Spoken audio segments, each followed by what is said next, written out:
to Mr. Wanyoike, mathematics teacher, digital teaching platform. In today's lesson, we're going to look on multiplication, and I have a number here that is 243. You multiply by 121. And the simplest method that you can apply to solve this is this one. You draw a square like this, draw a square like that. Then because you have three numbers, you put three columns.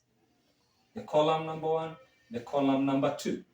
And also you have, you are multiplying by another number with three digits, and therefore you are supposed to put three columns, three rows, I mean, like that.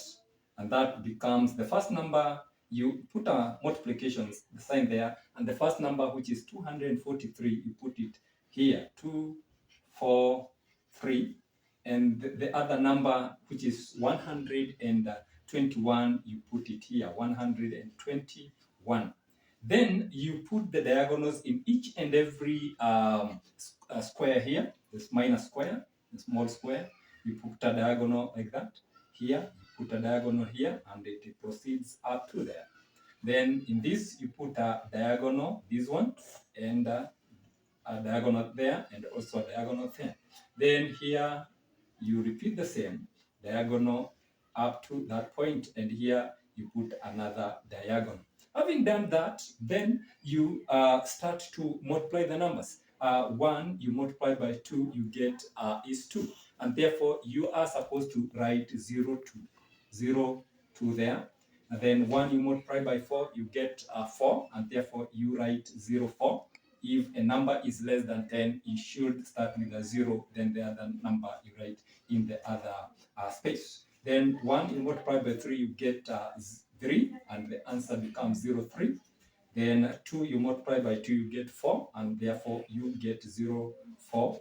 And 2 times 4, you get 8, and that is 0, 8, because the number is less than 8, so you should start with a 0.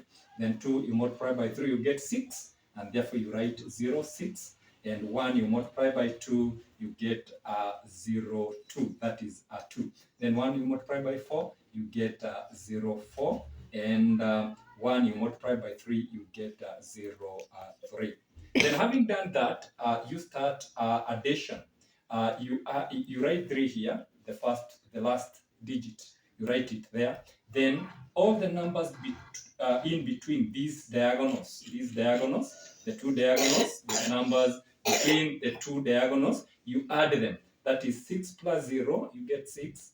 6 plus 4, you get 10. And therefore, you write 0 here, and the 1, you carry 1, then you put in the other section, that is, you put a comma there and 1 there, because you got 10, then you write 0, then you carry 1 there. Then it becomes in between, all the numbers between the two diagonals, and this, all the numbers, you add them. 1 plus 3, you get 4. 4 plus 0, 4.